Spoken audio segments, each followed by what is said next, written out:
여러분,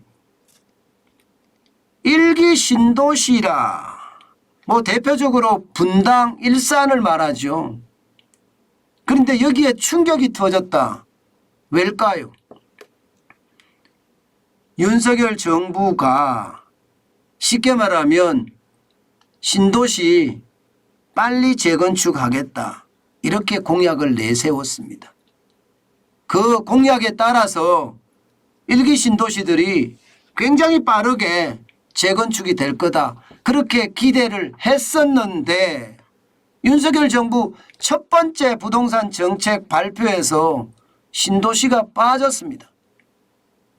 그러다 보니까 시장에는 오히려 충격으로 다가왔습니다. 일산에 계시는 분, 분당에 계시는 분, 불만의 목소리는 점점 높아졌고요. 매물은 쭉쭉 늘어났습니다. 얼마나 늘어났느냐? 열흘새 일기 신도시 매물 증가 수만 하더라도 736건입니다. 736건. 굉장히 많이 늘어났죠. 원희룡 국토교통부 장관이 단 하루도 지체하지 않겠다. 장관직을 걸고 신도시 추진하겠다 이렇게 이야기했지만 이미 때는 지났습니다. 저는 이게 다르고 다르다고요. 윤석열 정부의 부동산 정책을 발표를 하면서 말입니다. 270만 호를 공급하겠다고 했잖아요.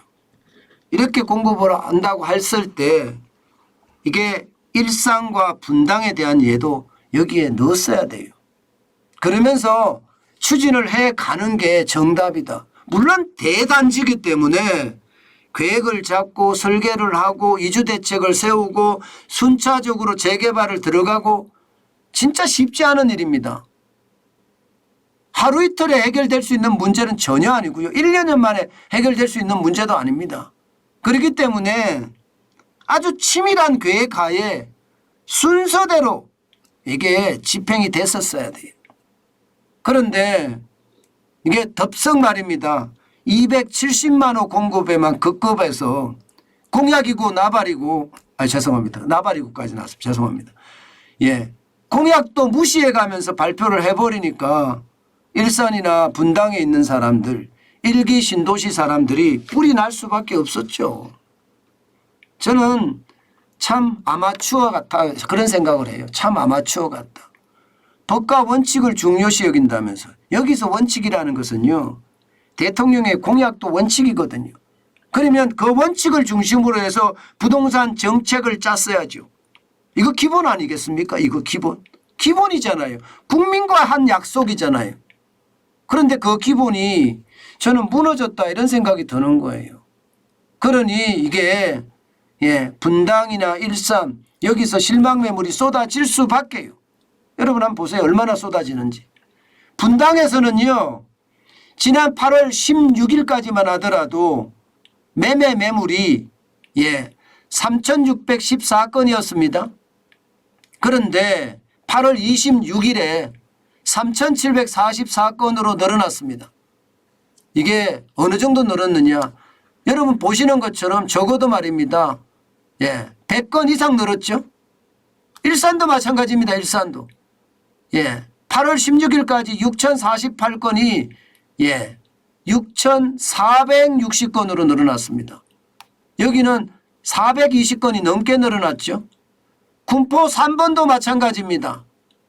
1,019건에서 1,109건으로 늘어났습니다. 부천 중동도 마찬가지고요. 1,328건에서 1,414건으로 늘어났습니다. 안양 평촌동도 마찬가지입니다. 539건에서 557건까지 늘어났습니다. 그러니까 일기 신도시 전체적으로 보면 8월 16일까지만 하더라도 12,548건이었던 것이 8월 26일 딱 열흘이 지나고 나서요. 실망 매물이 멈청 쏟아진 거예요. 13,284건이 늘어난 겁니다. 그러니까 이걸 기준으로 해보면 736건이 열흘 만에 늘어났다는 거예요. 열흘 만에. 쏟아진다고 이야기할 수 있죠. 열흘 만이면. 쏟아진다고 이야기할 수 있습니다. 그만큼 말입니다. 그만큼 시장의 불안감이 훨씬 커졌다 이렇게 이야기할 수가 있습니다. 여러분 지금 이렇게 되면요.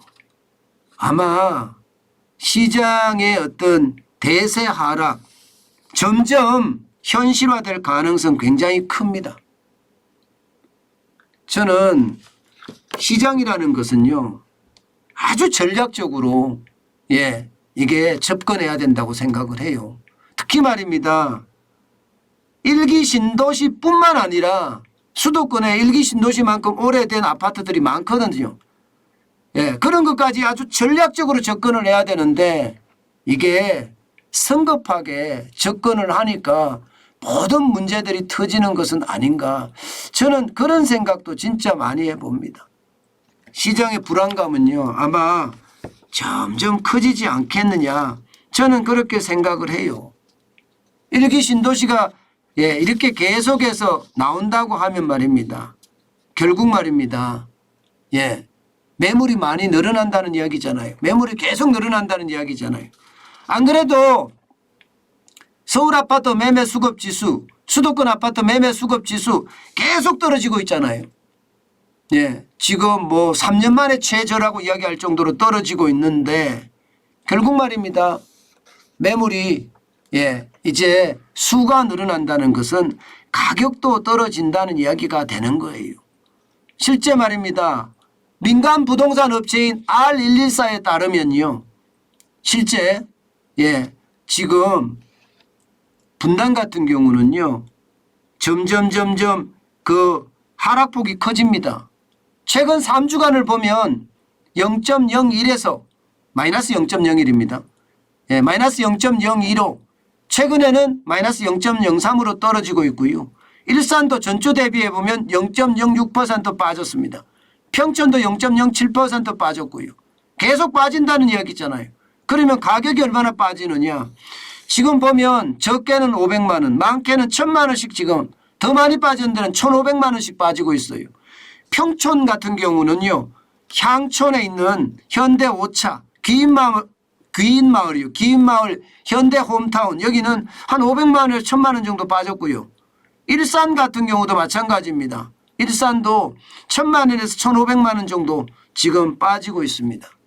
그만큼 특별법이 지연되면서 하락폭도 점점 더 커지지 않겠느냐 그런 예상을 하고요. 심지어 말입니다. 여러분. 심지어 시장에서는요. 이미 부동산은 금리 인상 때문에 하락의 어떤 방향으로 틀었다. 다시 말해서 대세 하락기에 접어들었다 이렇게 이야기하거든요. 그런데 여기에 이제 공급 폭탄까지 같이 겹치면 더 빨리 떨어지지 않겠느냐 이런 예상도 계속 나오는 것도 현실입니다. 여러분 제가 부동산의 지표 조금만 달라진 지표만 나와도 여러분에게 제가 일요일이고 휴일이고 뭐 평일이고 계속 설명을 하잖아요. 그 이유가 시장은요 시시각각 계속 변해가고 있다는 얘기예요. 그 변해가는 것 지표끼리 연결시키면 추세선이 되거든요. 그 추세선을 보면 지금 부동산 시장은 더 떨어진다. 집값은 앞으로 더 떨어진다. 이 말이 틀린 말이 아니다. 저는 그렇게 생각을 합니다. 그만큼 경기 침체가 되고요. 금리를 올리게 되고요. 여기에 따라서 부동산 전체적으로는 떨어질 수밖에 없는 그런 상황으로 간다 하는 게 지금 현재까지의 상황을 가지고 예측해 본 것입니다. 그만큼 추세선이 우하향하고 있다는 이야기입니다.